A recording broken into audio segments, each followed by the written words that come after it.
দর্শক স্বাগত জানাচ্ছি ইয়েস টু পলিটিক্সে, যেখানে আমরা রাজনীতিকে দেখি নতুন প্রজন্মের চোখ দিয়ে, জানতে চাই নতুন প্রজন্মের কথাগুলো আসলে, এবং সেখানে শুধু আমরা প্রশ্নগুলো করি ভোটের জন্য নয়, ভবিষ্যতের জন্য। ফলে আজকে আপনারা জানেন যে ঢাকা বিশ্ববিদ্যালয় কেন্দ্রীয় ছাত্র সংসদের নির্বাচন আর কয়েকদিন পরে, এবং সেখানে জিএস পদপ্রার্থী হিসেবে যিনি একজন নির্বাচিত হওয়ার জন্য প্রার্থী হয়েছেন, তেমনই একজন কিন্তু আমাদের সাথে যুক্ত রয়েছেন, আবু বাকের মজুমদার, জিএস প্রার্থী, বৈষম্য বিরোধী শিক্ষার্থী সংসদ। স্বাগত আপনাকে আমাদের ইয়েস টু পলিটিক্স আয়োজনে। কেমন আছেন?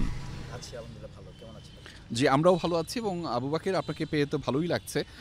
আমার প্রথম যে প্রশ্নটা, ইয়েস টু পলিটিক্স যখন আপনি শুনেন, এই লাইনটা যখন আপনি শুনেন, এই লাইনটা শোনার পরে কি মনে হয় আসলে নিজের কাছে, যে আচ্ছা ব্যাপারটা কি, ইয়েস টু পলিটিক্স কেন এবং কাদের জন্য বলছি? নিশ্চয়ই আমাদেরও একটা কারণ আছে বলার, বা আপনারাও হয়তো ভাবছেন যখন ইয়েস টু পলিটিক্স বলি। আচ্ছা, তো আপনি ইয়েস টু পলিটিক্স বলার সাথে সাথে আমার লিনিয়ার একটা গল্প মনে পড়ে গিয়েছে। তার মধ্যে হচ্ছে আমি যখন ক্লাস 7-এ পড়ি, তখন আমার যিনি ম্যাথ টিচার ছিলেন, উনি ক্লাসে জিজ্ঞেস করেছিলেন যে প্রত্যেককে যে কে কি হতে চায়। তো আমাকে জিজ্ঞেস করা যখন হয়েছিল যে তুমি কি হতে চাও, আমি বলছি যে I want be a good politician. তো এই থিঙ্কিংটা আমার তো অবশ্যই ক্লাস 7-এ গ্রো করে নাই, তার হয়তো 2-3 বছর আগে থেকে গ্রো করেছিল। তো সেটা গ্রো করেছিল এইভাবে যে যখন দেখতাম যে সোসাইটিতে প্রবলেমগুলো যখন থেকে বুঝতে শুরু করেছিলাম, তো মনে হতো যে এটা যে সলভ করতে পারে। আমি অনেক টক শো দেখতাম ছোটোবেলা থেকে, আমার আব্বু দেখতো। আচ্ছা। তো ছোটোবেলা থেকেই দেখতাম, তো সেই জন্য আমাদের গ্রো করেছিল একজন পলিটিশিয়ান হলেই সোসাইটির প্রবলেমগুলোকে আরও ভালোভাবে সলভ করা সম্ভব। চাকরিজীবী হলে হয়তো আমি আমার চাকরি ক্ষেত্রে কাজ করতে পারবো, কিন্তু টোটালি একটা কমিউনিটি নিয়ে কাজ করার জন্য পলিটিশিয়ান হওয়া উচিত। তো সেখান থেকেই আমার পলিটিক্যাল গ্রুমিং শুরু, আমি যদি বলি। আর আস্তে আস্তে ঢাকা বিশ্ববিদ্যালয়ে আমি ভর্তি হওয়ার অন্যতম প্রধান কারণ ছিল যে আমি আসলে ছাত্ররাজনীতি করতে চাই, এবং আমার মামা ছাত্ররাজনীতি করেছিলেন, ঢাকা বিশ্ববিদ্যালয়ে পড়েছিলেন। তো আমি মামা থেকে ইন্সপায়ার্ড হয়েছিলাম। তো সেজন্য ঢাকা বিশ্ববিদ্যালয়ে ভর্তি হওয়ার পরেই আমি এখানে এসে সবগুলো ছাত্র সংগঠনকে বোঝার চেষ্টা করেছিলাম। তো অবশ্যই আমি আগে থেকে অ্যান্টি আওয়ামী লীগ ছিলাম। আমি 19-20 সেশনে ভর্তি হয়েছিলাম। তো 20 সালের শুরুর দিকে আমার সাথে নাহিদ ইসলাম, যিনি এখন এনসিপির আহ্বায়ক, সাবেক উপদেষ্টা ছিলেন, তার সাথে পরিচয় হয়। পরে এখন যে বর্তমান উপদেষ্টা মাহফুজ আলম, ওনার সাথে পরিচয় হয়। পরে আমরা এই যে এখানে বটতলায় একটা আড্ডা শুরু করি, যে গুরুবার আড্ডা। তো নাহিদ ভাইয়ের সাথে আমার একটা কনভারসেশন ছিল এরকম যে, ভাই এক্সিস্টিং পলিটিক্যাল যে কমিউনিটিগুলো আছে বা পার্টি ছাত্র সংগঠনগুলো আছে, এগুলো তো খুব আমার একটা পছন্দ হচ্ছে না। তো ভাই বলতেছে যে সেম তার জন্য। তো সেক্ষেত্রে কী করবো? সেক্ষেত্রে উনি আমাকে বললো যে রাজনীতি করতে একটা ফিলোসফি লাগবে তোমাকে, এবং ওই ফিলোসফিকে ধরে রাজনীতি করতে হবে। এখন যে রানিং যে প্রবলেমগুলো আছে বা সামনে আমরা যে জিনিসগুলো ফেস করতে হবে, এর জন্য তোমাকে স্টাডি করতে হবে, হিস্ট্রি পড়তে হবে। মানে পিছনে হিস্ট্রি যেমন পড়তে হবে এই অঞ্চলের, অ্যাট দ্য সেম টাইম এই সময়টাকে তোমাকে বুঝতে হবে ফিলোসফিক্যালি কী চলতেছে, তাইলে তুমি ওই অনুযায়ী সিদ্ধান্ত নিতে পারবা। তো ঠিক আছে, এর জন্য কী করতে হবে, চলো আমরা এরকম পাঠচক্র শুরু করলাম। মাহফুজ ভাই নেতৃত্ব দিতেন সেই পাঠচক্রে। তো এই বটতলাতেই দীর্ঘ 2.5 বছর হচ্ছে আমরা এই পলিটিক্যাল এই আড্ডাটা দিই, এবং সেটার আমাদের যে হোয়াটসঅ্যাপ গ্রুপটা ছিল সেটার নাম ছিল PPEH। তো এটা মানে ছিল politics, philosophy, economy and history. আচ্ছা। আর এর সাথে আমরা ধর্মতত্ত্ব সহ সোশিওলজি, সায়েন্স অ্যান্ড জিওগ্রাফি, কারণ পলিটিক্সে জিওগ্রাফি খুব ইম্পর্টেন্ট, জিওগ্রাফিক্যাল লোকেশন ইম্পর্টেন্ট, মুভমেন্টে জিওগ্রাফি খুব ইম্পর্টেন্ট। জি। তো আর্ট অফ ওয়ার আমার সবচেয়ে প্রিয় বই ছিল, আর্ট অফ ওয়ার, সানজুর লেখা। তো দ্য আর্ট অফ ওয়ার পড়ে আমি অনেকবার পড়েছি, অন্তত 10 বারে বেশি পড়েছি। এবং এই মুভমেন্টে আমার একটা রোল ছিল, যে আমরা যারা সামনে ছিলাম, আমার একটা রোল ছিল যে স্ট্র্যাটেজি ঠিক করা। তো এই যে ধরেন যে আপনার বাংলা ব্লকেট যখন হয়েছিল, তখন কোন পয়েন্টে আমরা বসবে মানুষগুলা, এগুলো আমি গুগল ম্যাপ দেখে সেট করতাম। আমি জিওলজির স্টুডেন্ট, সেই জন্য আবার জিওগ্রাফিটা আমার ইন্টারেস্ট আছে এখানে। আচ্ছা। তো সব কিছু মিলে এই ধরনের একটা দায়িত্ব ছিলাম মুভমেন্টের সময়। আর এই বটতলায় বলতে গেলে যে আমার সবচেয়ে বেশি যদি পলিটিক্যাল গ্রুমিং হয়, সেটা হচ্ছে বটতলা। তো ইয়েস টু পলিটিক্স যখন আপনি জিজ্ঞেস করলেন, তখন আসলে আমি পার্সোনালি আমি সবসময় মনে করি এই সমাজের, এই অঞ্চলের, এই বাংলার মানুষের পরিবর্তন আনা সম্ভব যদি ইতিবাচক রাজনীতির প্রতিযোগিতা হয়। কিন্তু দুঃখজনক হলো সত্য, ইয়েস টু পলিটিক্স নিয়ে আজকে আমার কথা বলতে হচ্ছে, কারণ এর এগেনস্ট একটা নো পলিটিক্স আছে, এবং সেই নো পলিটিক্স ধারণাটাই তৈরি হয়েছে দীর্ঘদিন। হেড পলিটিক্স, জি। দীর্ঘদিনের যেই আওয়ামী লীগ বলি বা ছাত্রলীগের বলি, তাদের যে সন্ত্রাসী কায়দার অপরাজনীতি, সেটা কিন্তু আমি যারা দেখছেন তাদেরকে বলতে চাই, ওইটা আসলে ছিল অপরাজনীতি, ওটা কোনো রাজনীতি না। রাজনীতি হচ্ছে ইতিবাচক ধারায় আপনি মানুষকে যেভাবে কনভিন্স করে সোসাইটির পরিবর্তন আনবেন মানুষের জনসমর্থন নিয়ে, সেটা হচ্ছে রাজনীতি, যেটা আসলে এই দেশে দীর্ঘ 15 বছর মিসিং ছিল। আর যে ঢাকা বিশ্ববিদ্যালয়ের সিনারি বলি, ঢাকা বিশ্ববিদ্যালয়ের শিক্ষার্থীদের কিন্তু হিস্ট্রিক্যাল ট্রমা আছে এটা নিয়ে। আচ্ছা, হিস্ট্রিক্যাল ট্রমাটা আমি এখানে উল্লেখ করতে চাই, যেহেতু ইয়েস টু পলিটিক্সের কথা বলছেন, বিশেষ করে 90-এর গণ-অভ্যুত্থান হয়েছিল আমাদের। জি, 90-এর গণ-অভ্যুত্থান পরে ওই সময়টাতে একটা ডাকসু হয়েছিল। তারপর আমরা কি দেখেছি? তারপর আমরা দেখেছি যে সারা দেশের সকল ছাত্র সংসদ বন্ধ করে দেওয়া হয়েছে। একে একে ক্যাম্পাসের মধ্যে গেস্ট রুম গণরুম ফিরে এসেছে। গেস্ট রুম গণরুম ফিরে আসার পরে জোর করে শিক্ষার্থীদের প্রোগ্রামে নেওয়ার কালচার তৈরি হয়েছে। সিটের রাজনীতি শুরু হয়েছে। শিক্ষার্থীদের অর্থনৈতিক দুর্বলতাকে কাজে লাগিয়ে বা তার বাসস্থান নাই সেই দুর্বলতাকে কাজে লাগিয়ে তাকে কিন্তু রাজনৈতিকভাবে অপব্যবহার করা হয়েছে। এবং সেই অপব্যবহারের মধ্যে প্রায় 90 থেকে আপনার এই 2024 পর্যন্ত যারাই ক্ষমতায় শিখেছে তারাই কিন্তু সেই অপব্যবহারটি করেছে, সেটি করেছে। বাকি আমি এই যে অপসংস্কৃতির চর্চাটা, অপসংস্কৃতির চর্চার জন্য শিক্ষার্থীরা কিন্তু হিস্ট্রিক্যাল একটা ট্রমার মধ্যে দিয়ে গিয়েছে। এবং এই ট্রমার কারণে অনেকের মধ্যে আসলে হেড পলিটিক্সটা তৈরি হয়েছে। কিন্তু সে যেটাকে হেড পলিটিক্স বলতেছে সেটাকে আমি বলতেছি যে হেড মিস পলিটিক্স। মানে আপনি অপরাজনীতিকে ঘৃণা করেন। রাজনীতি আসলে ঘৃণার জিনিস না। রাজনীতি হচ্ছে যে, আমি রাজনীতিকে এভাবে দেখি, একটা মানুষ সে যখন ব্যক্তি আকারে থাকে তখন সে নিজে ভালো থাকতে চায়, নিজে ভালো খেতে চায়, ভালো চলতে চায়। যখন সে চায় যে তার কমিউনিটি ভালো থাকুক, সেটা হচ্ছে তার কমিউনিটি ফিলিংস। যখন সে কমিউনিটিকে ভালো রাখার জন্য কাজ করে, সেটা হচ্ছে রাজনীতি। আমি রাজনীতিকে এইভাবে দেখি। তো কমিউনিটিকে ভালো রাখার জন্য যদি কেউ কাজ করে, সেটা যদি রাজনীতি হয়, তাহলে সেটা কখনোই হেড করা উচিত না। এবং আমি আশাবাদী যারা দেখছেন তারা হেড করবেন না, বরং তারা যেটা হেড করেন সেটা হচ্ছে মিস পলিটিক্স। মানে যেটা আওয়ামী লীগ করেছে, ছাত্রলীগ করেছে, যেটা 90-এর পরে এইখানকার ক্যাম্পাসে হয়েছে ছাত্রদের সাথে, সেটা হচ্ছে মিস পলিটিক্স। সেটাকে আমিও হেড করি। জি, মানে রাজনীতি একটা দারুণ বিষয় যেটা মানুষের কল্যাণে কাজ করে এবং সেটার মধ্যে আলাদা একটা নন্দন তত্ত্ব রয়েছে এবং সেটা আসলে কোনো না কোনো কারণে যেটার সাংস্কৃতিকভাবে অপব্যবহার অপচর্চা হয়েছে, সেটার কারণে আসলে রাজনীতিকে মানুষ আসলে ঘৃণা করতে শুরু করেছে এবং তারপরই একটা প্রজন্ম তৈরি হয়েছে যারা বলছিল আই হেট পলিটিক্স। মানে রাজনীতি ওই সময়টাতে যারা করতেন তারা নানানভাবে রাজনীতিকে এমনভাবে ব্যবহার করেছেন যেটা আসলে দিন শেষে মানুষের কল্যাণে যাওয়ার কথা তো দূরে থাক, সেটি আসলে অমঙ্গলের জন্যই হয়তো সেটা দীর্ঘ সময় ধরে হয়েছে বলে মানুষ আসলে এই হেট পলিটিক্সের দিকেই যাচ্ছিল। তবে সেখান থেকে একটা বড় ধরনের পরিবর্তন আমরা দেখলাম। আমি যদি খুব ভুল না করি, গত 2 থেকে 3 বছরে তরুণদের মধ্যে একটা ব্যাপকভাবে রাজনীতিক সচেতনতা তৈরি হয়েছে, যেটা খুবই ইতিবাচক। এবং সেই যে সচেতনতা তৈরি হয়েছে দেশ জুড়ে, এবং আপনি ক্লাস 7-এর একটা গল্প বলছিলেন, আমার ঠিক এখানেও একটু জানতে চাওয়া আছে যে ক্লাস 7-এ যখন আপনি রাজনৈতিক ব্যাপারে একটু সচেতন হচ্ছিলেন, তখন কিন্তু তরুণদের মধ্যে বা আমাদের যে প্রজন্ম থেকে প্রজন্ম চলছিল সেই প্রজন্মের মধ্যে একটা ভয় ছিল যে রাজনীতি কি আসলেই করা ঠিক হবে।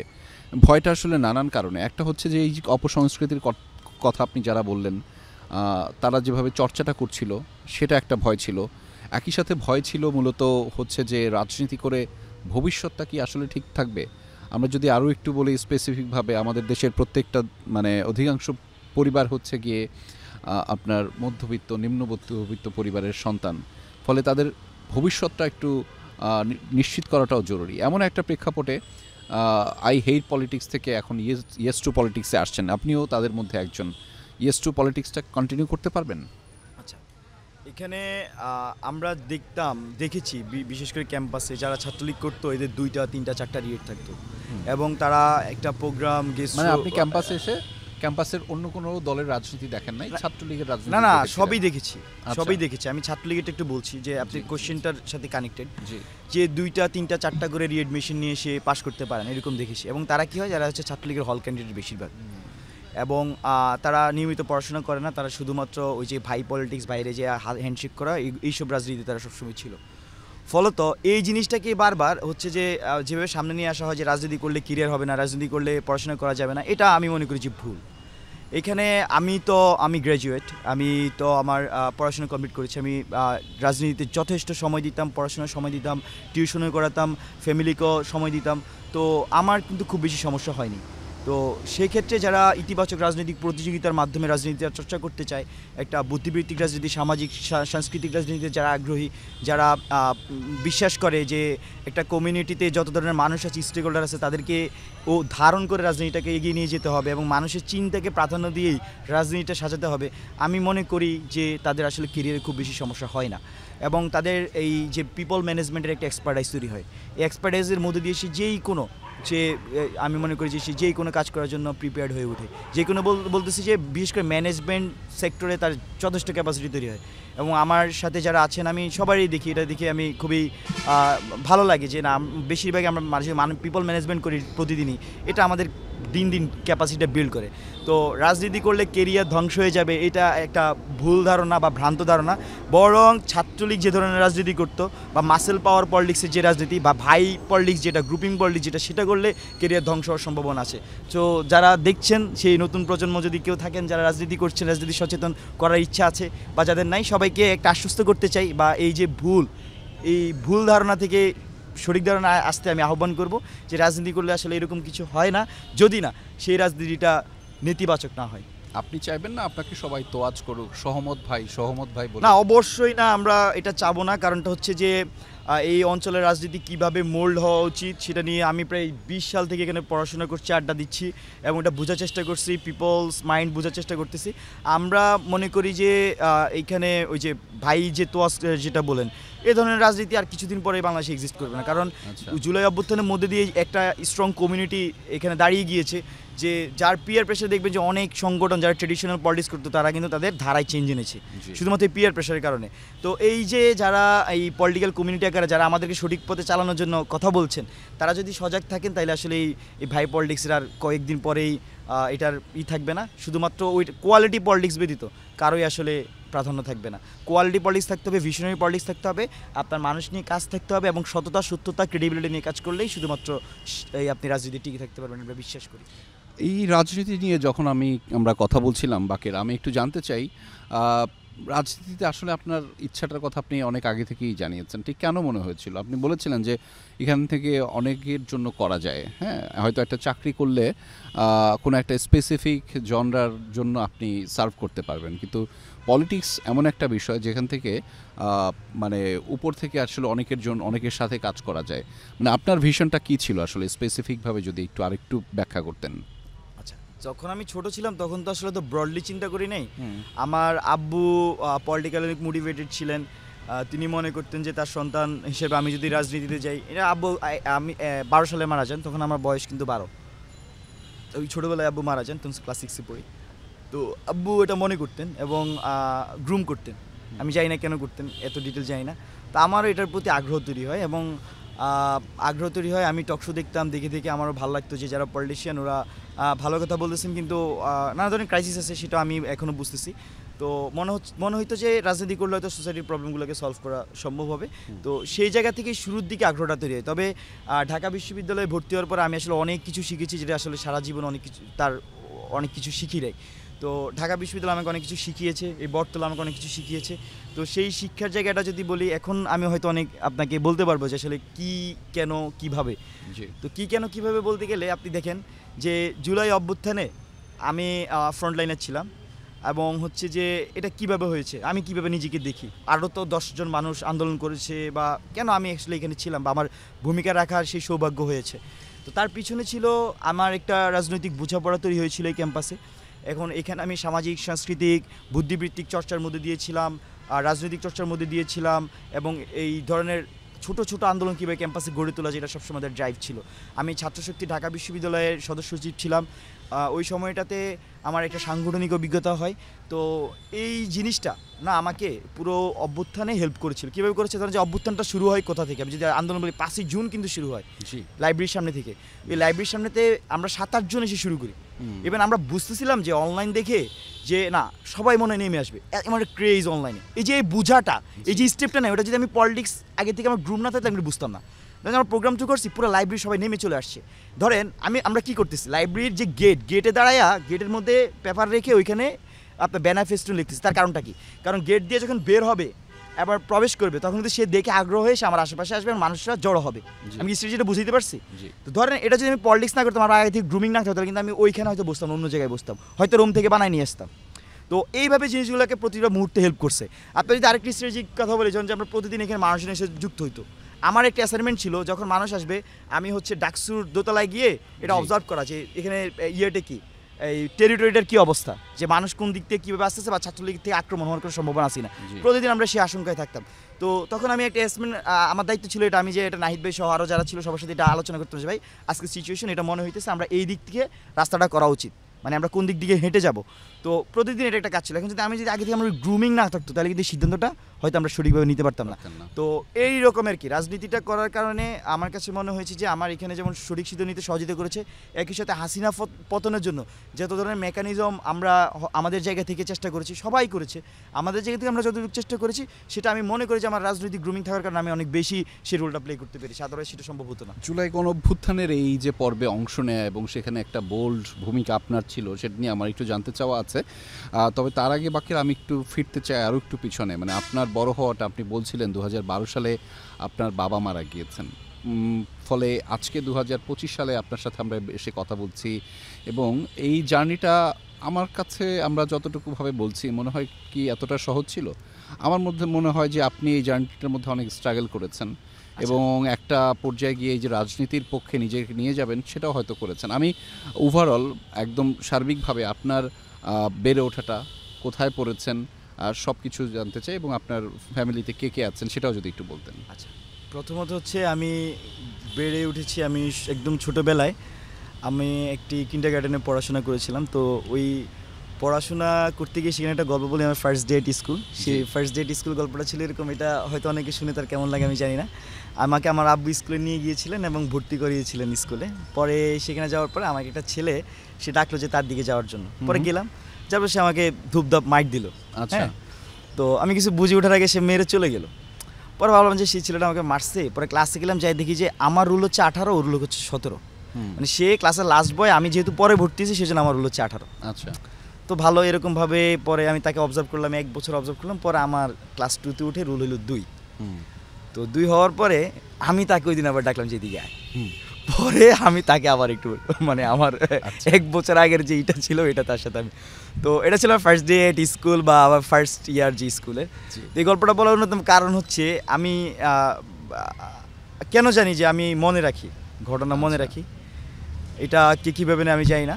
তো এবং সে আমার পরে খুব ভালো বন্ধু হয়ে যায় ওই ছেলেটা। আচ্ছা। মানে আমার এটা যে কারোর সাথে যদি আবার একটু ঝগড়া হয় বা ছোটবেলায় হয়তো, তার আমার খুব ভালো বন্ধু হয়ে যায়। এটা সামহাও মনে হয় বয়েজ পার্সপেক্টিভ, যে হইতে পারে মানে ইভেন আমার একদম বেস্ট ফ্রেন্ড যে, তার সাথে আমার স্টার্টিং শুরুটা হয় যে একটু তর্কাতর্কি দিয়ে ঝগড়া দিয়ে, পরে দেখি যে সে একই স্কুলে আমরা ভর্তি হয় এবং সে বেস্ট ফ্রেন্ড হয়ে যায়। তো সেখান থেকে যে বেড়ে ওঠাটার গল্প যদি বলি, ছোটবেলায় ডান পিটে ছিলাম, খেলাধুলা করতাম অনেক এবং খেলাধুলাই ছিল একদমই। আপনি কোথায় বড় হয়েছেন? হ্যাঁ, আমি বড় হয়েছিলাম কুমিল্লার বরুড়া উপজেলার আড্ডা ইউনিয়নের ভাতেশ্বর গ্রামে। এবং আমি একটা কিন্ডারগার্টেনে পড়ি, তারপর একটা প্রাইমারি স্কুলে পড়ি। প্রাইমারি স্কুল থেকে আমি যে আমার গ্রামের প্রাইমারি স্কুলে পড়ি। তারপর আমি সোনাইমুড়ি উচ্চ বিদ্যালয়ে পড়াশোনা করি। সেখানে আমি আমার একটা সোনালী অধ্যায় আমি মনে করি যে পার করি। সেখানে আমি আমার স্কুলের আমার ফুটবল টিমের ক্যাপ্টেন ছিলাম, ক্রিকেট টিমের ক্যাপ্টেন ছিলাম, আমার অনেক খেলাধুলা করতাম। তো ক্যাপ্টেন্সি আবার ব্যাচেরও আবার রিপ্রেজেন্টেটিভ ছিলাম। তো এগুলো আমাকে নানা ধরনের অভিজ্ঞতার মধ্যে দিয়ে নেয় এবং আমার বলতে গেলে যে ফ্রেন্ড সার্কেল অনেক বড় ছিল ছোটোবেলা থেকেই। আচ্ছা। তো ফলে দেখা গেছে যে পাবলিক এঙ্গেজমেন্টটা খুব ছোটোবেলা থেকেই করতাম এবং আমার কিছু টিচার ছিলেন যারা প্রতি মুহূর্তে গ্রুম করতেন, গাইড দিতেন। যেহেতু আমার বাবা ছোটোবেলায় মারা যাওয়ার পরে আমাকে আসলে আমার গ্রুমিং, আমার ফ্যামিলি যারা সিনিয়র ছিলেন, মাধ্যমিক, উচ্চ মাধ্যমিক। জি হ্যাঁ, তারপর আমি হচ্ছে যে উচ্চ মাধ্যমিকে এসে ঢাকায় ভর্তি হই, বিসিআইসি কলেজ মিরপুরে। তো সেখানে পড়াশোনা করি এবং শেষ মুহূর্তে গিয়ে আমি অসুস্থ হয়ে যাই। আমার ডেঙ্গু হয়ে তখন 1800 অনেকে মারা যায়, খুব বাজেভাবে অসুস্থ। এবং আমার মা মনে করে যে আমি আসলে ঢাকায় এইভাবে থাকা উচিত না। আমি লাস্টে শুধু ফাইনাল এক্সামটা আমার গ্রামে আবার ওইখানে গিয়ে দিয়েছিলাম। তো এইভাবে আমার উচ্চ মাধ্যমিক শেষ হয় এবং পরে আবার ঢাকা বিশ্ববিদ্যালয়ে ভর্তি হই এডমিশন টেস্ট দিয়ে। তো এডমিশন টেস্ট দিয়ে ভর্তি হওয়ার পরে কোভিড শুরু হয়। কোভিডে বাড়িতে যাই শুরুতে, পরে মনে হলো যে না, টাইমটা ভালো যাচ্ছে না, ঢাকায় চলে আসি। ওই সময়টাতে নাহিদ ভাইয়ের সাথে পরিচয় হয়, ওইখান থেকে আবার রাজনৈতিকভাবে শুরু করা যায়। কোভিডের টাইমে বসে বসে বসে বসে এগুলা প্ল্যান করতাম, পড়াশোনা করতাম। তারপর হচ্ছে আর্মিতে ওই যে কি আইএসএসবি দিয়েছিলাম। তো আইএসএসবি দিয়ে ফাইনালি পায়ের জন্য একটা রেড কার্ড খেয়েছিলাম। তো অনেক গল্প পড়া, ভালো যে না, সবাই বললো যে তুমি পলিটিক্স করো, পলিটিক্সে ভালো করবা। হ্যাঁ, একজন এইভাবেই ক্যাম্পাসে আবার ব্যাক করি, আবার পলিটিক্স পড়াশোনা সব সিমালটেনিয়াসলি করি। নিশ্চয়ই। এবং আপনার সাথে গল্প করতে করতে এত ভালো লাগছিল বাকের, মানে আমি মনে হয় দেখতে পাচ্ছিলাম আপনার চোখে মুখেই ব্যাপারগুলো আসছিল। কিন্তু সেই ব্যাপারগুলোর মধ্যে আরও একটা ব্যাপার আমি লক্ষ্য করছিলাম যে আপনি যখন কথা বলছিলেন প্রত্যেকটা প্রসঙ্গে জুলাই গণঅভ্যুত্থান এত ওতপ্রোতভাবে জড়িয়ে থাকছিল আপনার, প্রাসঙ্গিকভাবেই হয়তো, এবং এটা হয়তো আপনি সারা জীবন মনেও রাখতে চাইবেন, কেননা এত বড় গণঅভ্যুত্থান এবং এটা দীর্ঘ সময় পরে হয়েছে, এবং যেটার মাধ্যমে একটা বিশাল ধরনের একটা পরিবর্তন হয়েছে, সেটা জাতিগতভাবে পুরো বিশ্বের মানুষ জেনেছে সেই পরিবর্তনের কথা। ফলে সেটি তো অবশ্যই আপনি সারা জীবন মনে রাখতে চাইবেন, এবং সেই গণঅভ্যুত্থান যারা ঘটিয়েছেন, যারা একদম সামনের সারির ছিলেন, আপনি তাদের মধ্যে একজন। আমি প্রাসঙ্গিকভাবেই যেহেতু বলছিলাম যে আপনি বারবার প্রত্যেকটা বিষয়তেই কিন্তু এই যে গণঅভ্যুত্থানের ঘটার যে পেছনের ঘটনাটা, অর্থাৎ নাহিদ ইসলামের সাথে যোগাযোগ হওয়া, মাহফুজ আলমের সাথে যোগাযোগ হওয়া, তাদের সাথে এই যে চর্চাটা, রাজনৈতিক চর্চাটা, সুস্থ রাজনৈতিক চর্চাটা যে করে আসা দীর্ঘ সময় ধরে, সেটিও বলছিলেন। এইখান থেকে একটু জানতে চাওয়া যে বাকের ওই সময়টাতে ভেবেছিলেন শুরুর দিকে যে এমন বড় ধরনের পরিবর্তন হবে? আচ্ছা, ছোট করে বিশ্বাস করবেন কি না, আমি সবসময় বিশ্বাস করতাম যে সব কিছুরই শেষ আছে এবং এই শেখ হাসিনারও শেষ হবে। ছাত্রজন ইলেকশন পরে আমার এক ছাত্র দলের ক্লোজ, সে এখন নেতা, ওনার সাথে কথা বলছিলাম যে 2024 সালের ছাত্রজন ইলেকশন পর উনি খুবই হতাশ। আমি বললাম যে ভাই, আমাদের মনে হচ্ছে যে পড়ে যাবে, এটাই মানে এভাবে বলতেছিলাম। সে বিএনপি তখন মুভমেন্ট তৈরি করা শুরু, মানে সেই আন্দোলন গড়ে তোলা আবার নতুন করে চেষ্টা করতেছিল, সবাই হতাশ। ওই মুহূর্তে তার সাথে কথা ছিল, এবং সে বলতেছে আমি 2 মাস দেবো, তারপর রাজনীতি করবোই করবো না, তারপরে সে ডিসাইড করবে।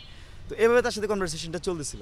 তো আমার যারা বন্ধু আছে তারা হয়তো সবচেয়ে বড় সাক্ষী হবে, যখন আমাকে হল থেকে বের করে দেওয়া হয়, যখন আমি ছাত্রলীগ হাতে হামলার শিকার হই, তো আমি তাদেরকে সবসময় কনফিডেন্টলি বলতাম যে হাসিনা পড়ে যাবে, এবং আমাদের কেন জানি মনে হয় যে আমরা এটাতে ক্যাম্পাসে লিড দেওয়ার সুযোগ আছে। এবং মানে সিরিয়াসলি যে আমরা এই টকটা করতাম, তার কারণটা ছিল এই কারণ যে ছাত্রলীগের বিরুদ্ধে ক্যাম্পাসে ফোর্স আকারে ওইভাবে কেউ ছিল না। যেমন ছাত্রদল যেহেতু ক্যাম্পাসে ঢুকতে পারে না, আর ভিজিবিলিটি শুধু আমাদেরই ছিল। তো যেহেতু এখানে যদি কিছু হয়, সেটা চান্স হাই যে আমরা হয়তো এখানে সামনের সারিতে থাকবো। এই জন্য আমি কিন্তু সরকারি চাকরি করবো কখনোই আমার মাথায় ছিল না। এখানে আমাদের যারা সামনে দেখছেন তাদের 2-1 ছাড়া কাউই সরকারি চাকরি করবে কখনো তার মাথায় ছিল না। এবং এভরি ডে আর নাইট আমি মনে হচ্ছে সে পারসিভ করতে মনে যে সে হাসিনা পতন দেখে যাবে। আমার ছাত্র জীবনের স্বপ্ন ছিল হাসিনা পতন দেখে যাব, কিন্তু সেই অভ্যুত্থানে হয়তো আমি সামনের সারিতে ছিলাম। আমি মনে করি সৌভাগ্য, আমি সব জায়গায় বলি যে এটা আমার সৌভাগ্য, সেখানে আমি সামনের সারিতে ছিলাম। তো এটা আমার সবসময় বিশ্বাস করতাম। ইভেন আপনি আমার বন্ধুদেরকে আমি 7 জানুয়ারি ইলেকশন আগে বলছিলাম যারা যারা ভোট দিবে না তাদেরকে বিরিয়ানি খাওয়াবো, এবং আমি টিউশন টাকা দিয়ে অনেককে বিরিয়ানি খাওয়াইছি 7 জানুয়ারি ইলেকশন বয়কট করার জন্য। তো মানে বিশ্বাস করবে কি করবে না আমি জানি না, আমরা এভরিডে এখানে যে কয়েকটা মানুষ ঘুরতাম, আমরা ভাবতাম যে হাসিনা পড়বে, শেখ হাসিনা পড়বে। 7ই জুলাইয়ের একটা ঘটনা আপনাকে বলি। আমি আর আসিফ 2024 জি, আমি আসিফ মাহমুদ একটা বাসায় থাকতাম চানখারপুলে, স্বপ্ন বিল্ডিং। তো সেখানে 7ই জুলাই আমরা প্রেডিক্ট করতেছিলাম যে এই যে মুভমেন্ট এখান পর্যন্ত আসে, 7ই জুলাই কিন্তু হাসিনা পতনের সম্ভাবনা কতটুকু, পার্সেন্টেজ কতটুকু। আমি আর আসিফ ভাই ঠিক করলাম যে এই পার্সেন্টেজ এখন 0.1-এ আছে। আচ্ছা, ঠিক আছে, এটাকে কীভাবে 100 করা যায়। এবং ওই দিন আমরা একটা বোল্ড ডিসিশন নিয়েছিলাম, সেটা এখনও আমরা পাবলিকলি আনিনি। ওটা আন্দোলনে একটা মোড়কে ঘুরাইছিল আমরা মনে করি, কারণ আমাদের যে গোয়েন্দা সংস্থাগুলো তারা নানাভাবে আমাদের উপর ফোর্স করতেছিল। তখন ওদের সাথে আমরা একটা বলতে ডিচ করছিলাম, এবং ওই ডিচে আমরা ওই সময় আশঙ্কা করতেছিলাম মেরেও ফেলতে পারি, এমন একটা ডিচ করছিলাম ওদের সাথে। তো আমি আর আসিফ ভাই সারা রাত টক করছি, প্রায় 11টা থেকে 6টা পর্যন্ত কথা বলছি, যে প্ল্যান সাজাইছি, একটা মাস্টার প্ল্যান সাজাইছি। আসিফ ভাই তার বইয়ের মধ্যে সেটা লিখছে, এই কীভাবে আমরা নেক্সট মুভগুলো দিব।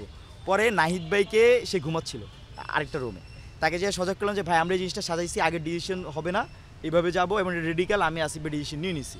তো নাহিদ ভাইয়ের পুরো প্ল্যানটা সুঝলাম। সে বললো যে তাহলে সার্জিসের হাসপাতকে ডাকো। তখন সার্জিস ভাইয়ের হাসপাত ভাই ছিলেন যে উমর একুশে হলে ঘুমাইতেছে, সকাল ভোর 5:30 কি 6টা বাজে। বাইক নিয়ে আসলাম উমর একুশে হলে, ওনাকে 2জনকে উঠাইলাম, উঠে 2জনকে প্ল্যানটা শুনেলাম, শুনে 5 জন মিলে এই জিনিসটাকে আবার এক্সিকিউটের জন্য সামনে গেলাম। তো মানে আপনি যে বললেন যে বিশ্বাস করতাম কি না, 100% বিশ্বাস করতাম যে কোনো না কোনো দিন পড়বে। হ্যাঁ, এর মধ্যে দিয়ে পড়বে কিনা এটা আমরা জানতাম না।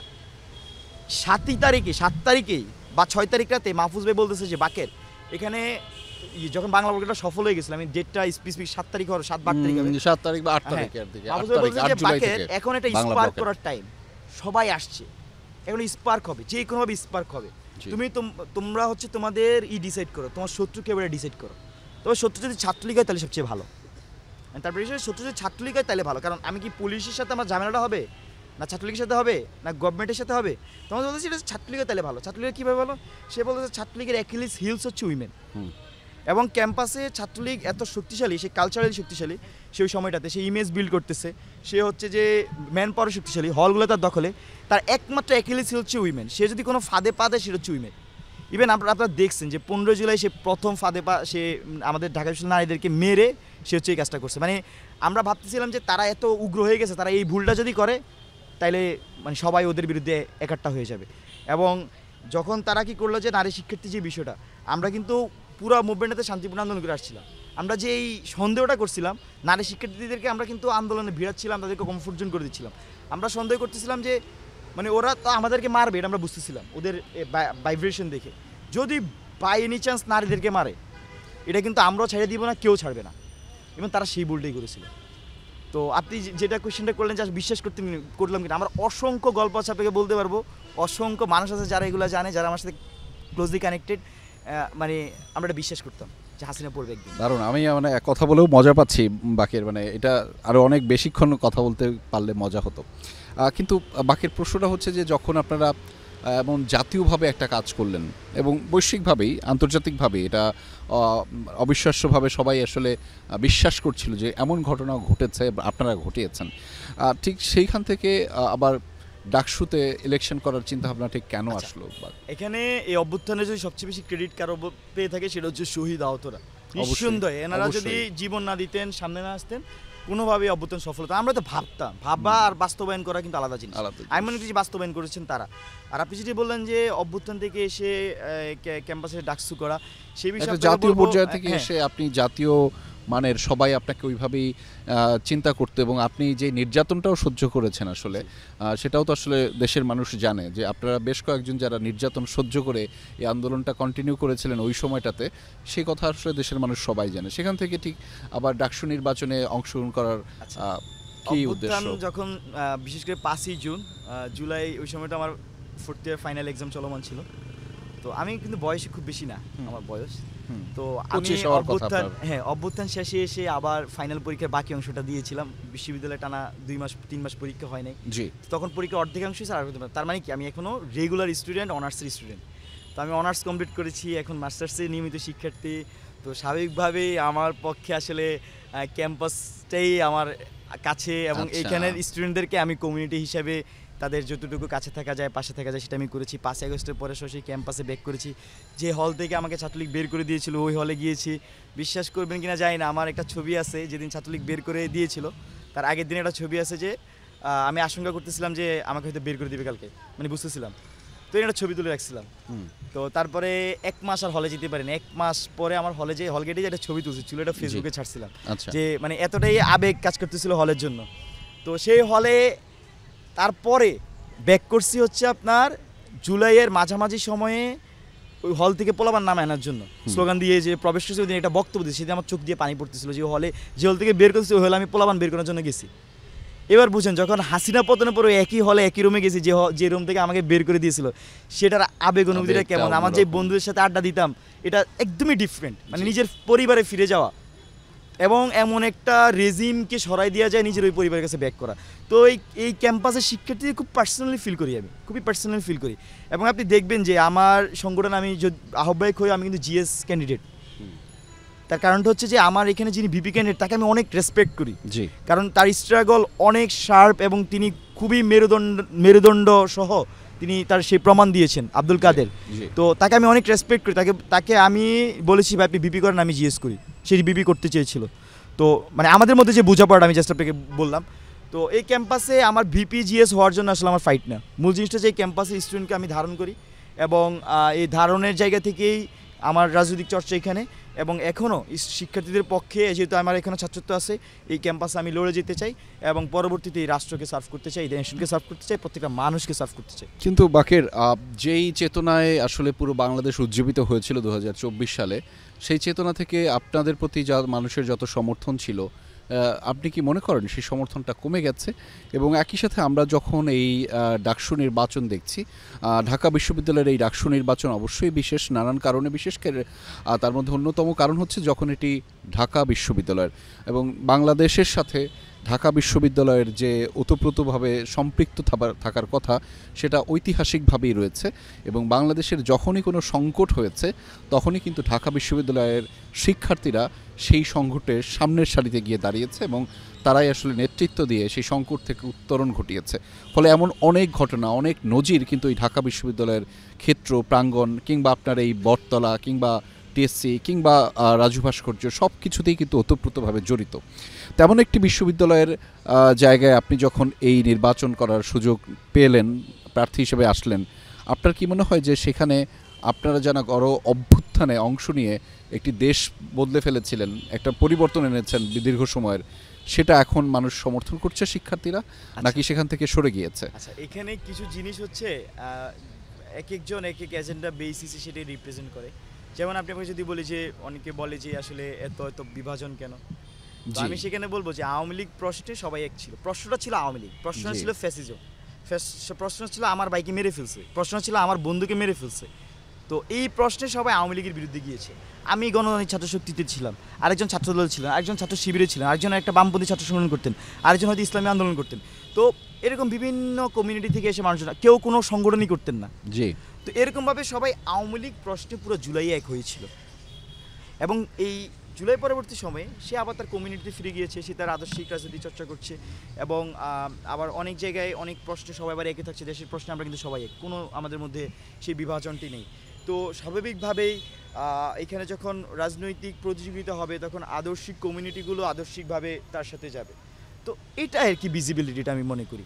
কিন্তু গণঅভ্যুত্থানে যেমন বৈষম্য বিরোধী প্ল্যাটফর্ম আকারে আমরা হাসিনার বিরুদ্ধে ফেস আকারে ছিলাম, হাসিনার বিরুদ্ধে ফ্যাক্টর আকারে ছিলাম, কিন্তু এখন কিন্তু হাসিনা নাই। এখন যেটা আছে এখন হচ্ছে ইতিবাচক রাজনৈতিক প্রতিযোগিতা। এখন হচ্ছে যে যার কমিউনিটি নিয়ে মুভ করতেছে। তো এখানে মানে জিনিসগুলো আমার কাছে মনে হয় যে অনেকে ওয়ার্ল্ড লেফট করে ফেলে। এখানে কমিউনিটি আকারে সবাই তার মতো করে বিলং করতেছে, যে যেই দৃষ্টিভঙ্গিতে বিশ্বাস করে সেই দৃষ্টিভঙ্গিতে আগাচ্ছে। আর আমি যদি পার্সোনাল আকারে বলি, আমি ভাই ক্যাম্পাসে ফিরে এসেছি, শিক্ষার্থীর সাথে ছিলাম, হলে থাকি। তো এখানে মানে খুব বেশি জীবনে চেঞ্জ হয় নাই। আমি এই যে আমার চলাফেরা যেটা দেখতেছেন, আমি আগেও এরকমই চলতাম, মানে এরকম না যে নতুন করে হয়েছে। আমি আগেরও ব্র্যান্ডের জামা গায়ে দিতাম, এখনও দিই। আচ্ছা, হ্যাঁ, মানে আমি পার্সোনালি এটা আমার বলতে সমস্যা নাই। তো এখন আমি আবার অভ্যুত্থানের পর এসে আমি ছেঁড়া জামা গায়ে দিব, এটা না। মানে এটা কেন বলতেছি, এই কারণে বলছি, কে কীভাবে ভাবে আমি জানি না, এটা হচ্ছে আমার রিয়েলিটি আর কি। মানে আমি এভাবেই চলতাম, এটা আমার লাইফস্টাইলটা ছিল। আমি আর্মি কার্ড দিতে পছন্দ করি, মানে চুল ছোটো রাখতে। তো এখন পারতেছি না, সময় পেলে আমি যে দিয়ে আসবো। হ্যাঁ, আচ্ছা। তো এক এক মানুষ এক একভাবে বেড়ে ওঠে। তো এটা আমার কাছে মনে হয় না যে ওরকম কিছু। তবে রাজনৈতিকভাবে মিথ্যাচার বলি বা একজনের বিরুদ্ধে প্রবণতা বলি বা একটা কমিউনিটির বিরুদ্ধে প্রবণতা বলি, সেগুলো চলমান আছে, এগুলো আমরা বিরোধিতা করি। আমরা বিশ্বাস করি এই যে গণঅভ্যুত্থানের জেনারেশন, তারাই দেশকে তৈরি করবে ইনশাল্লাহ। আজকে প্রচারণার ৩য়তম দিন চলছে এবং সেই প্রচারণায় কেমন সমর্থন পাচ্ছেন শিক্ষার্থীদের কাছ থেকে? আপনাদের প্রতি যে মানুষের শ্রদ্ধা, ভালোবাসা এবং সমর্থন ছিল জুলাই গণঅভ্যুত্থানকে ঘিরিয়ে, সেটা কি এখন এখানে দেখতে পাচ্ছেন, নাকি অন্যান্য এই যে অনেক রাজনৈতিক দলের সহ অবস্থানের ফলে আপনারা যারা গণঅভ্যুত্থানের নেতৃত্ব দিয়েছিলেন তারা আসলে হারিয়ে গিয়েছেন? না না, এটা হারাবো কেন, কী বলেন, এটা ক্যাম্পাসে এখনও অন্য সংগঠনের মানুষজন আমাদেরকে, আমি মনে করি যে অনেক রেসপেক্ট করে, অনেক আমরা পার্সোনালি খুবই ভালো সম্পর্ক। হয়তো টক শোতে আমরা একজনের মানে পলিটিক্যাল কারণে সঙ্গত কারণে বিরোধিতা করতে হয়, ব্যক্তিগতভাবে এখানে সবার সাথে সবার আমি মনে করি যে খুবই ভালো সম্পর্ক, সেটা আমার সাথে না, এবং সেটা আমরা মেনটেন করতেছি স্টিল। আর হচ্ছে যে আপনি যেটা বললেন যে রেসপন্সিভ বিষয়টি, আমি বেশ কয়েকটা হলে গিয়েছি, নর্মালি জনসংযোগ করেছি, বাইরে জনসংযোগ করেছি, খুবই ভালো এবং আশানুরূপ সমর্থন পাচ্ছি, রেসপন্স পাচ্ছি। এবং শিক্ষার্থীরা জিনিসটাকে এনজয় করছে, ভোটাররা এনজয় করছে, ইভেন প্রার্থীদেরকেও দেখছি মাঝে মাঝে আমাদের ক্রস হয়, তো সেই ক্রসের মধ্যে দেখছি প্রার্থীরাও খুব এনজয় করছে।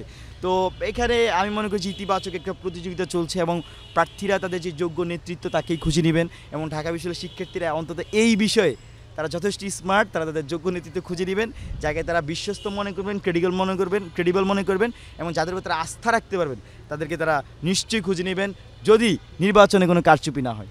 জি, আমি একটু ঢাকা বিশ্ববিদ্যালয়ের রাজনৈতিক চর্চা নিয়ে আপনার কাছে এই মুহূর্তে জানতে চাইবো। তার আগে একটু জানতে চাই আপনি কোন হলের? আমি হচ্ছি ফজলুল হক মুসলিম হল।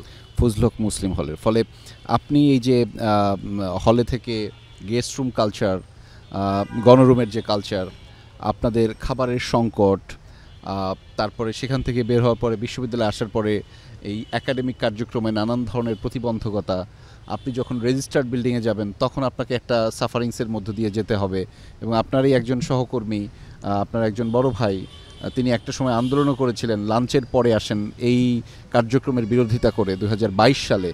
আপনি এই কালচারগুলো বা এই যে অবস্থানগুলো ঢাকা বিশ্ববিদ্যালয়ের একটা সংকটের মধ্যে দিয়ে যে যাওয়া, সেই সম্পর্কগুলো বিষয়গুলো আপনি অবগত আছেন। শিক্ষার্থীরা এখন হয়তো কিছুটা বদলেছে যে তারা তাদের পড়াশোনার পরিস্থিতিটাও ঠিকভাবে পাচ্ছিলেন না, এমনকি লাইব্রেরিতে যাওয়ার জন্য তাকে দীর্ঘ সময় আগে লাইন দিয়ে অপেক্ষা করতে হতো তার পড়াশোনাটা, স্বাভাবিক কার্যক্রমটা সম্পন্ন করবার জন্য।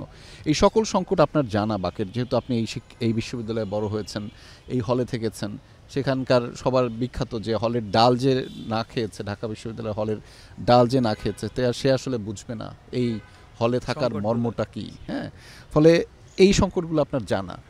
আপনারা যদি নির্বাচিত হন কিংবা যদি নির্বাচিত নাও হন, সবাই সম্মিলিতভাবে এই সংকটটা কি আসলে দূর করতে পারবেন? কেননা আপনারা যারা ঢাকা বিশ্ববিদ্যালয়ে ভর্তি হন তারা তো আসলে কোনো না কোনোভাবে আমাদের দেশের জন্য গর্ব। কেননা আমি বলছি না অন্য কোনো বিশ্ববিদ্যালয়ে খাটো করে দেখছি না, অবশ্যই সবাই আমাদের গর্বের জন্য, কিন্তু প্রাথমিকভাবে আমরা বিশ্বাস করি ঢাকা বিশ্ববিদ্যালয় বাংলাদেশের ইতিহাসের সাথে যেভাবে জড়িত, একইভাবে বাংলাদেশের প্রথম সারির বিশ্ববিদ্যালয়গুলোতে নেতৃত্ব দেয় ঢাকা বিশ্ববিদ্যালয়। ফলে সেই জায়গা থেকেও আসলে অনেক প্রত্যাশা থাকে আপনাদেরকে নিয়ে। কিন্তু আপনারা যখন ঠিক ভালোভাবে বেড়ে ওঠেন না, আপনাদেরকে যখন বিশ্ববিদ্যালয়ে এসে সংকট পোহাতে হয়, একটা স্ট্রাগল পোহাতে হয়, তখন এটা আসলে আমাদেরকে ব্যথিত করে, জাতি হিসেবেই ব্যথিত করে যে এইটা তো আসলে আরও স্মুথ হওয়ার কথা ছিল, যে কাজটা অবশ্যই আপনার না, হয়তো প্রশাসনের আরও বেশি নজরদারি কিছু করার দরকার ছিল। কিন্তু আপনারা কি সেই প্রশাসনকে জানাতে পারবেন আপনাদের সমন্বিত কার্যক্রমে? আচ্ছা, এখানে তাহলে আমি আপনার কথাটি একটু অন্যভাবে আমি জি, অবশ্যই। সেটা হচ্ছে একটা আমরা এই ঢাকা বিশ্ববিদ্যালয়কে বা আমি যে দৃষ্টিভঙ্গিতে দেখি বা আমরা বলতে কমিউনিটি আকারে বুঝাচ্ছি।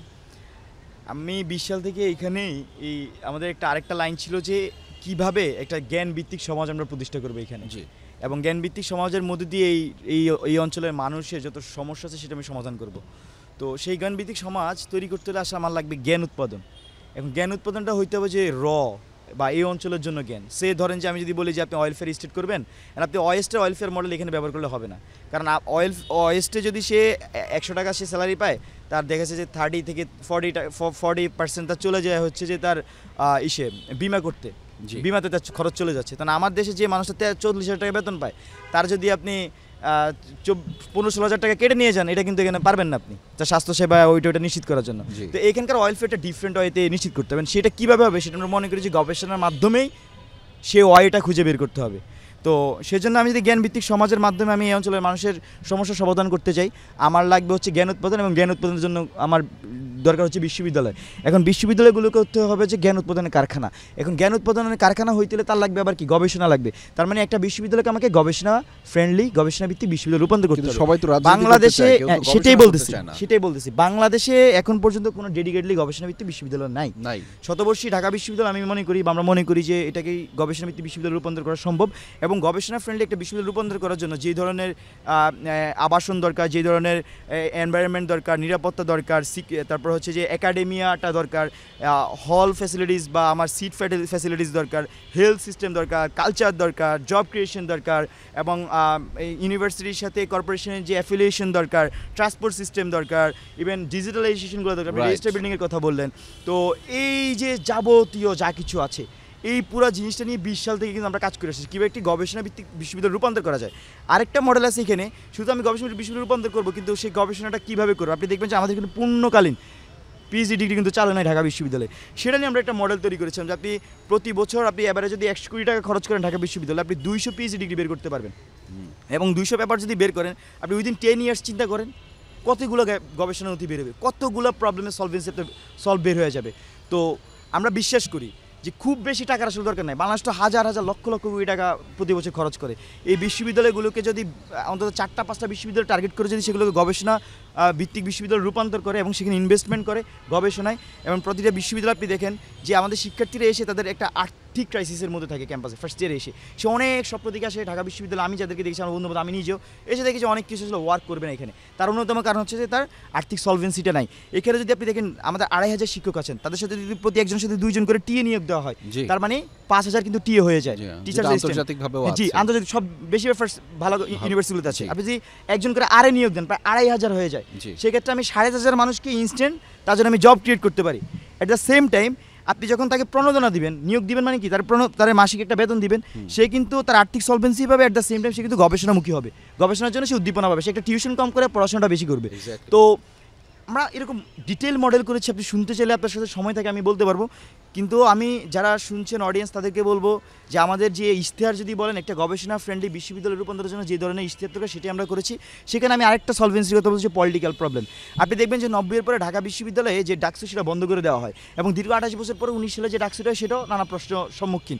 তো এখানে পুরো সিদ্ধান্ত হচ্ছে রাজনৈতিক, যারাই ক্ষমতা এসেছে তারা ডাকসু বন্ধ করে দিচ্ছে, কারণ ডাকসু এই গভর্নমেন্টকে তখন চ্যালেঞ্জ করার সুযোগ থাকে। তো ফলত এখানে এই জিনিসটা ওয়ার্ক করে নাই। এখন আমি মনে করি যে ঢাকা বিশ্ববিদ্যালয়কে গবেষণাভিত্তিক বিশ্ববিদ্যালয়ে রূপান্তর করতে পারবে কি পারবে না, এই সিদ্ধান্তটা রাজনৈতিক। এবং রাজনৈতিকভাবে যদি অসহযোগিতা করা হয়, ডাকসু যদি বন্ধ করে দেওয়া হয়, তাইলে কিন্তু এই জিনিসটাকে সম্ভব প্রশাসনিক রাজনৈতিক সিদ্ধান্ত। এটা রাজনৈতিক সিদ্ধান্ত, আমি মনে করি রাজনৈতিক সিদ্ধান্ত, কারণ বিসি গুলো নিয়োগ পায় রাজনৈতিকভাবে। আপনি দেখবেন সবকিছু রাজনৈতিকভাবে এখানে হয়, ইভেন একটা ডিপার্টমেন্টের চেয়ারম্যান পর্যন্ত রাজনৈতিকভাবে নিয়োগ পায় এখানে। তো এই ক্যাম্পাস চেঞ্জ হবে কি হবে না এটা একটা রাজনৈতিক সিদ্ধান্ত। তবে আমরা মনে করি 24-এর পর এখন আমাদের সময় এসেছে এই সব কিছুকে ছুঁড়ে ফেলে দিয়ে, আওয়ামী লীগকে যেভাবে ছুঁড়ে ফেলে দেওয়া হয়েছে, এসব আগের সংস্কৃতিকে সব ছুঁড়ে ফেলে দিয়ে এই ক্যাম্পাসকে ঢেলে সাজানোর, এই ক্যাম্পাসকে একটি গবেষণাভিত্তিক বিশ্ববিদ্যালয়ে রূপান্তর করার। আর আমি যে পয়েন্টটি বলেছিলাম যে রাজনৈতিকভাবে আমরা দেখেছি বা আমাদের যে বোঝাপড়া, রাজনৈতিক যে পাওয়ার স্ট্রাকচার ঢাকা বিশ্ববিদ্যালয়, এটা শুরুটা হল দিয়ে। এবং এই হলগুলোকে ছাত্রলীগরা আমরা দেখেছি ক্যান্টনমেন্ট বানাতে। তারও আগে আমরা দেখেছি যে এখানে হলে কীভাবে সিটের মাধ্যমে রাজনীতিটা করা হয়েছিল। তো হলে যখন পলিটিক্স থাকে, ডিপার্টমেন্টে যখন পলিটিক্স থাকে, তখন শিক্ষার্থীদেরকে এটার মাধ্যমে এমনভাবে রেগুলেট করা হয়, সে তার ব্যক্তি স্বাধীনতা হারায়, সে তার বাক স্বাধীনতা হারায়, সে তার যেই রাজনৈতিক যে সঠিক তার ধারণা সেটা সে তার কাছে বিক্রি করতে বাধ্য হয়েছে আওয়ামী লীগ সময় আমরা দেখেছি। তো আমরা মনে করি যে হল এবং একাডেমিক এলাকায় ছাত্র রাজনীতির না হওয়া উচিত, এবং আমরা তার বিরুদ্ধে, হল এবং একাডেমিক এলাকায় ছাত্র রাজনীতির বিরুদ্ধে। আপনি শিক্ষার্থীদেরকে নেবেন না, আপনি শিক্ষার্থীদেরকে আপনার রাজনৈতিক কার্যক্রমে অংশগ্রহণ করতে বাধ্য করবেন না, নেবেন না জোর করে, তাদেরকে পড়াশোনার টেবিল থেকে সরাসরি উঠায় নিয়ে বাধ্য করবেন। সহমত ভাই না হলে আপনি তাকে তিরস্কার করবেন? প্রশ্নেই আসে না, কোনোভাবেই প্রশ্নে আসে না। আপনারা যদি আমাদের রাজনৈতিক কালচারটা দেখেন, আমরা কিন্তু খুব বেশি মানুষের পলিটিক্স করি না, আমরা কোয়ালিটি পলিটিক্সের বিশ্বাস করি। আমি তো ইতিমধ্যে বলেছি যদি শিক্ষার্থীরা আমাকে নির্বাচিত করে, এই গেস্ট রুমের নামই চেঞ্জ করে দিব। গেস্ট রুমের নাম চেঞ্জ করে এফএনএফ সেন্টার হবে। যদি শিক্ষার্থী সাথে অবশ্যই তাদের মতামত সাপেক্ষে। এফএনএফ সেন্টার মিনস হচ্ছে friends and family centers, right? তো বা ফ্রেন্ডস অ্যান্ড ফ্যামিলি জোন হইতে পারে। তার কারণ হচ্ছে গেস্ট রুম নামটা একটা ট্রমা হয়ে গেছে শিক্ষার্থীদের মাথায়। মানে বাইরের মানুষদের মনে হচ্ছে গেস্ট রুম মানে ভালো জিনিস, আচ্ছা গেস্টটা থাকে, কিন্তু ঢাকা বিশ্ববিদ্যালয়ের শিক্ষার্থীর কাছে এটা ট্রমা, বুঝতে পারবে। তো এই ট্রমা থেকে আমি তাদেরকে দূর করতে চাই। এবং শুধু তাই না, আমি যে রাজনীতি বললাম হল এবং আবাসিক এলাকার রাজনীতি, হল এবং একাডেমিক এলাকার রাজনীতির বিরুদ্ধে, এটার কারণটা হচ্ছে এটাও শিক্ষার্থীদের যেমন ট্রমা, একই সাথে এটার মধ্যে দিয়ে প্রত্যেকটা সময় এখানে মিস পলিটিক্সটা ব্যাক করেছে। তো 24-এর পর আমরা সেই পলিটিক্স ব্যাক করতে দিব না, এটা আমাদের কমিটমেন্ট। কিন্তু বাকের সমস্যাটা হয় কখন, আপনারা যত সুন্দর করে পরিকল্পনাটা করেন, পরিটা থাকে, মানে পরিকল্পনার পরিটা কোথায় যেন উড়ে যায় আর কল্পনাটা শুধু থাকে। আচ্ছা, এবং সেই কল্পনা নিয়ে দিনের পর দিন আপনার মতো হয়তো আরও একটা প্রজন্ম বা আপনার আগেও এরকম অনেকেই কল্পনা পরি করেছে, কিন্তু পরি আর থাকে না, পরি শুধু উড়ে যায়, কল্পনাটা থাকে। আচ্ছা, পরিটা তখন উড়ে যায় যখন হচ্ছে যে যাদেরকে চ্যালেঞ্জ তাদের সাথে ফেস করে এসে আমরা একটা পরিবেশ তৈরি করি, এবং ওই পরিবেশ তৈরি করার পর আবার আরেকটা অংশ সুবিধাভোগী তারা বিক্রি হয়ে যায়, তখন পরিটা চলে যাওয়ার সম্ভাবনা তৈরি হয়। যখন কেউ দেখে যে না, হয়তো সামনে আরেকটা গভর্নমেন্ট আসছে, তার সাথে টেবিলের নিচে হাত মিলাই, তখন পরিটা চেঞ্জ হয়ে যায়। তখন যখন আমরা দেখি যে ঢাকা বিশ্ববিদ্যালয় এখন ডাকসু নিয়ে সবাই ক্যাম্পেইন করতেছে, আমরা কিন্তু আচরণবিধি সর্বোচ্চ চেষ্টা করতেছি ফলো করার জন্য। আমি বিশ্বাস করি ঢাকা বিশ্ববিদ্যালয়ের শিক্ষার্থী এমন কাউকে ভোট দিবে না যে আচরণ মানে না, যে আজ কি আচরণ বিধি মানে না, সে কালকে তারা কীভাবে কাজ করবে। আমি এটা ফলো করার ট্রাই করতেছি। তো এখন পরিটা তখন চেঞ্জ হয়ে যায় যখন একটা অংশ মনে করে যে কালকে সে ক্ষমতা আসবে, তার আগে থেকে মনে হয় তার সাথে একটু ভালো সম্পর্ক করা উচিত, সে যেটা বলে সেটা মনে হয় শোনা উচিত। তো পরিটা আসলে তখন চেঞ্জ হয়ে যায়। তো এখানে আমি যে চ্যালেঞ্জের কথা বলছি, এটা একটা চ্যালেঞ্জ এই বিষয়গুলোকে বাস্তবায়ন করা। সেই চ্যালেঞ্জ ভাই আমি 2020 সাল থেকে ভাবি। আমি যে কথাগুলো বলতেছি এটা আমার একদিনের কথা না, এখানকার নতুন করে ইশতেহার বানাই নাই। এই কথা ক্যাম্পাস আমার ফ্রেন্ড সার্কেল জানে যে বাকের এই ধরনের মানুষ সেই এটা বিশ্বাস করে। কতটুকু পারবো আমি জানি না, আমি সর্বোচ্চ চেষ্টা করব। আমি সেই চেষ্টা এই ক্যাম্পাস আসার পর থেকে চলে কথা বলি যে এখানে বিশ্ববিদ্যালয়ে অনেক ধরনের কার্যক্রম হয় এবং সেখানে বড় ধরনের একটা সিন্ডিকেট জড়িত থাকে। সেই সিন্ডিকেটের সাথে একটা সব বড় ধরনের সম্পর্ক থাকে প্রশাসনের, আবার প্রশাসনটা নিয়ন্ত্রিত হয় রাজনৈতিকভাবে, আপনি যেটা বলছিলেন। ফলে এইটা কিন্তু একটা দারুণ চেইন, এবং এই চেইন ভাঙাটা অনেক কষ্টসাধ্য। মানে অন্যান্য সবাই বলেন, শিক্ষার্থীরাও বলেন যে সিন্ডিকেট, প্রশাসন, রাজনীতিকরণ, এগুলো ভাঙা সম্ভব আপনাদের মাধ্যমে? আচ্ছা, শিক্ষার্থীরা চাইলে অনেক কিছু সম্ভব। বাংলাদেশের একটা বড় সমস্যা ছিল একটা নিরপেক্ষ নির্বাচন হওয়া, দীর্ঘদিনের সমস্যা ছিল। তার জন্য সমস্যাটা কি, যে নির্বাচন কমিশনটা কেন ছিল, কারণ এটা এটা সরকার আন্ডারে নিয়ে আসা হয়েছিল, স্বতন্ত্রতারে দেওয়া হয়নি, তার নিয়োগ প্রক্রিয়াগুলোকে স্বতন্ত্রতা দেওয়া হয়নি। তো বিভিন্নভাবে বিভিন্ন মেকানিজমে এটাকে কিন্তু দলীয়করণে আমি বলবো যে করা রেখা হয়েছিল।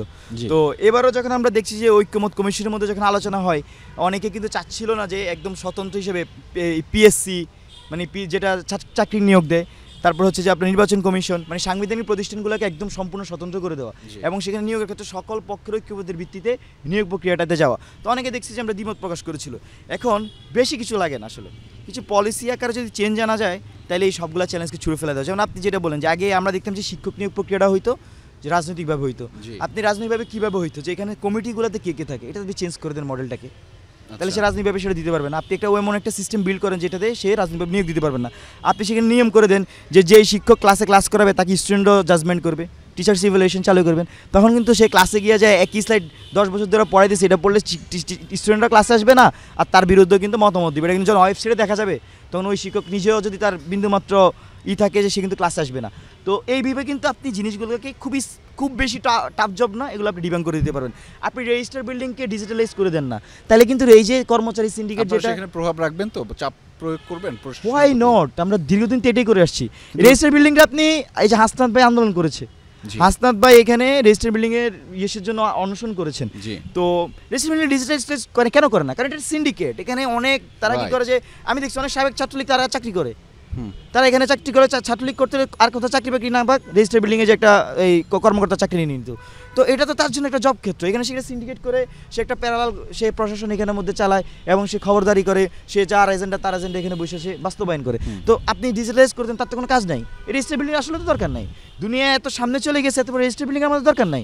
সব কিছু যদি আমার একটা বন্ধু যদি এখানে বসে লন্ডনে পড়াশোনা করতে পারে, সেখানে সার্টিফিকেট পর্যন্ত পেতে পারে, আমি ভাই ঢাকা বিশ্ববিদ্যালয়ে বসে ঢাকা বিশ্ববিদ্যালয় কেন অ্যাক্সেস করতে পারবো না? ইচ অ্যান্ড এভরিথিং কিন্তু আমার অনলাইনে করা সম্ভব, এবং সব ধরনের। আমি এটুকু আপনাকে বলতে পারি যে অনেকে অ্যাপস বানায় বসে রয়েছে। আমার একটা ফ্রেন্ড আছে, সে গুগলে ডিপমেন্ট প্রজেক্ট কাজ করে, সে একটা অ্যাপস বানায় বসে রয়েছে। সব এটার মধ্যে দিয়ে প্রবলেম সম্ভব, কিন্তু কেন এটাকে করা হচ্ছে না, কেন করা হচ্ছে না? সিন্ডিকেট ভেঙে যাবে। আমাদেরকে যদি শিক্ষার্থীরা নির্বাচিত করে, অবশ্যই এইসব সকল ধরনের সিন্ডিকেট আমরা ভেঙে দিব।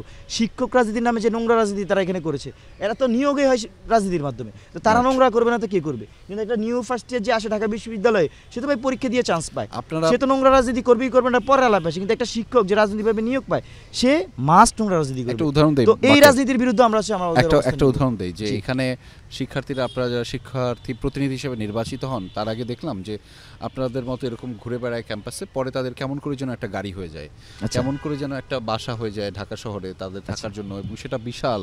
এবং সেই উদাহরণ নিশ্চয়ই আপনি দেখেছেন বাকের, আগের সময় দেখেছি। আপনার কি এমন গাড়ি হবে, একটা বাড়ি হবে? কিংবা আমরা এটাও শুনেছি যে ঢাকা বিশ্ববিদ্যালয়ে যতগুলো দোকান আছে, এখানে বিভিন্ন ব্যবসায়িক প্রতিষ্ঠান আছে যারা শিক্ষার্থীদেরকে সহযোগিতা করবার জন্য এখানে ব্যবসা প্রতিষ্ঠান চালান, সেখান থেকে একটা বড় ধরনের চাঁদা উঠান এই শিক্ষার্থী প্রতিনিধি যারা আছেন তাদেরকে। আপনারা কি এই চাঁদাবাজিগুলো করবেন?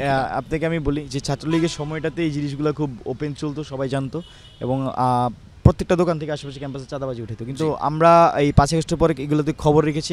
আমার চোখে পড়ে না যে কেউ এগুলোতে যে চাঁদাবাজি করতো, আমরা নিজেরা যে খবর নিয়েছি। আমি যে চায়ের দোকানে যে চা খাই, আলম মামার দোকান, এবং সে খুবই আমাদের ক্যাম্পাসের অনেকেই জানে, তারা সেখানে আমার সাথে চায়ের আড্ডায় বসে, তো ওর থেকেও টাকা উঠাইতো। কিন্তু ওদের বলেছি এখানে যে কারো কাছে কেউ কোনো টাকা আছে শুধু আমাকে জানাবেন, কি লাগবে তার বিরুদ্ধে মিডিয়া হোক প্রশাসন সব নিয়ে আসবো, তারাই আমরা ধরবো। তো তার বিরুদ্ধে আমাদের অবস্থান আছে। আপনি যেটা বললেন যে গাড়ি হয়ে যায়, বাসা হয়ে যায়, আমি আপনাকে এই জায়গায় একটা জিনিস আমি জানি না আপনি এটা কীভাবে দেখেন। আমার হচ্ছে যে আমি এসে নিজে টিউশন করি, বাইক কিনি, বাইক চালাই, আমি ক্যাম্পাসে শুরু থেকেই, এখন আমি বাইকেই চলাফেরা করি। তো আর হচ্ছে হলে থাকি।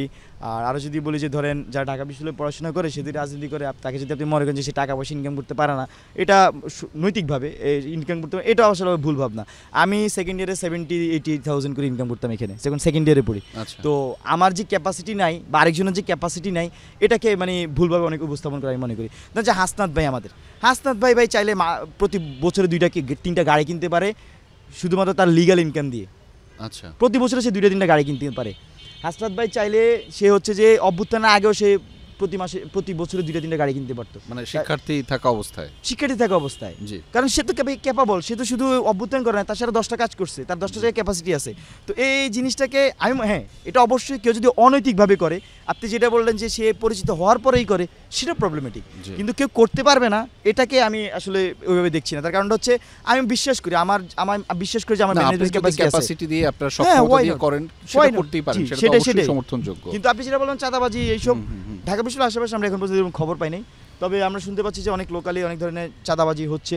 তো সেগুলোর বিরুদ্ধে সবসময় আমাদের অবস্থান ছিল, আগামীতে থাকবে। আচ্ছা, আমাদের একদম শেষ করতে হবে, আমরা মানে শেষ দিকে রয়েছে। আমার কাছে শেষ 2টা প্রশ্ন রয়েছে আপনার কাছে। একটি প্রশ্ন হচ্ছে যে শিক্ষার্থীরা যদি আপনাদেরকে জবাবদিহিতার মধ্যে আনতে চান, আপনি কি আসতে চাইবেন, বা একটা কালচার এভাবে কি তৈরি করা যেতে পারে যে শিক্ষার্থীরা আপনাদেরকেও জবাবদিহিতার মধ্যে আনতে পারেন? অবশ্যই, কেন পারবে না। শিক্ষার্থীরা তো আমরা শিক্ষার্থীদের জবাবদিহিতার মধ্যে আছি এখনো। আচ্ছা, বিশ্বাস করবেন কিনা, ঢাকা বিশ্ববিদ্যালয়ে আমাদের চাইতে আমি বিশ্বাস করি যে যারা পলিটিক্যাল ওরা বেশি এম্পাওয়ার্ড, পলিটিক্যালি নাই। তার কারণ হচ্ছে সে যে কোনো কিছু বলতে পারে, আমি কিন্তু চাইলে সব কিছু বলতে পারি না। আচ্ছা, তো তারা এতটা এম্পাওয়ার্ড, সবাই খুবই বাক স্বাধীনতার সর্বোচ্চ চর্চা করতেছে, এবং আমরা সেটা উপভোগ করতেছি। একটু এদিক থেকে ওদিক করে তারা কিন্তু সেই প্রশ্নগুলো করতেছে, এবং সেটাকে আমি এনজয় করতেছি, কথা বলতেছি। আমাদের ভুল হইলে ক্ষমা চাচ্ছি, ভুল যদি ভুল না করি সেক্ষেত্রে বুঝিয়ে বলতেছি। ইভেন সবাই সেটা করতেছে। তো আশা করি যে কেন ভাই করবো না, এটা তো প্রশ্ন। আমার শেষ প্রশ্ন, শিক্ষার্থীরা ঠিক কী কারণে আপনাকে ভোট দিবে, তেমন 3টি কারণ বলে আমরা আসলে এই আয়োজনটি শেষ করতে চাই। প্রধান কারণ হচ্ছে যে এই শিক্ষার্থীদের সামনে তো ছিলাম দীর্ঘদিন, এখানে ছাত্রলীগের সাথে কোনোদিন আপোষ করিনি, জুলাইতে আপোষ করিনি, তার পরবর্তীতে আপোষ করিনি। তো জুলুমের শিকার হয়েছি, হামলার শিকার হয়েছি, গুমের শিকার হয়েছি। 19 জুলাই ডিবিএতে হারুন জুলাই পিটেছে, কিন্তু কোথাও আপোষ করিনি। তো এই আপোষ যেহেতু করিনি, সেজন্য শিক্ষার্থীরা আপোষহীন হিসেবে একটা জায়গায় বিবেচনা করতে পারে। আর আরেকটা জিনিস বলবো যে এখন আর তো কারোর সাথে তো কারো উপকার করতে পারি, অন্তত অপকার করিনি ক্যাম্পাসে, কারোর জন্য হার্মফুল হয়ে ওঠেনি। তো এটা একটা কারণ হতে পারে। ইশতেহার তো আছেই, তার পাশাপাশি ব্যক্তি হিসেবে যদি বলি। আর তৃতীয়ত বলবো যে এই ক্যাম্পাসের মনে হয় যে বেশিরভাগ ইটগুলোকে চিনা। হ্যাঁ, মানে অনেক ঘুরছি, অনেক মায়া এই ক্যাম্পাসে, এবং শিক্ষার্থীদের সাথে যে কোনোভাবে মিশে যেতে পারি। আমি বয়সও যেহেতু ছোট, অনেকে যারা আছেন প্রতিনিধি অনেক আমাদের সাথে সিনিয়র, তো বয়সে ছোট হওয়ার কারণে দেখেছি যে যারা একদমই জুনিয়র বা সিনিয়র সবার মাঝামাঝি সিচুয়েশন আছে, সবার সাথে মিশতে পারি, সবার থেকে একটা মায়া বা বলি যে আদর এটা পাই, এবং সবাই যথেষ্ট মায়া করে। অন্যান্য সংগঠনের মানুষজন আমাকে অনেক মায়া করে এবং ভালোভাবে কথা বলে, এটাকে আমি এনজয় করি। তো আমি আশাবাদী যে পার্সোনাল আকারে যেহেতু এভাবে গ্রো করছি এই ক্যাম্পাসে শিক্ষার্থীরা তাদের প্রতিনিধি হিসেবে আমাকে বিবেচনা করতে পারেন। আর এর বাইরে তো ইশতেহার আছেই, মানে এটা আমার পার্সোনাল জায়গা থেকে বললাম। জি, ধন্যবাদ আবু বাকের মজুমদার, আপনি আমাদেরকে সময় দিয়েছেন, কৃতার্থ এবং কৃতজ্ঞতা জানাচ্ছি। নিশ্চয়ই আপনার জন্য অনেক শুভকামনা থাকবে, ভালো থাকবেন আপনি। আপনাদেরকে ধন্যবাদ। আর ঠিক আছে, জি, ধন্যবাদ। দর্শক, আপনারা দেখছিলেন ইয়েস টু পলিটিক্সের আয়োজন, যেখানে আমরা প্রশ্ন করে থাকি শুধুমাত্র ভোটের জন্য নয়, ভবিষ্যতের জন্য, এবং শিক্ষার্থীদের এই ভবিষ্যৎ যারা নিরূপণ করবেন, নিশ্চিত করবেন, সেই শিক্ষার্থী প্রতিনিধিরাই কিন্তু আমাদের এখানে যুক্ত হন। ফলে তাদের ভবিষ্যৎ পরিকল্পনা নিয়ে আমাদের বেশ বিস্তর আলোচনা হয়েছিল, যাতে অংশগ্রহণ করেছিলেন আপনারাও। ধন্যবাদ আপনাদের সবাইকে। নিশ্চয়ই আগামীকাল দেখা হচ্ছে আরও একজন প্রার্থীর সাথে, যিনি তার পরিকল্পনার কথা শিক্ষার্থীদের মানোন্নয়নের জন্য, শিক্ষার্থীদের ভালোর জন্য জানাবেন।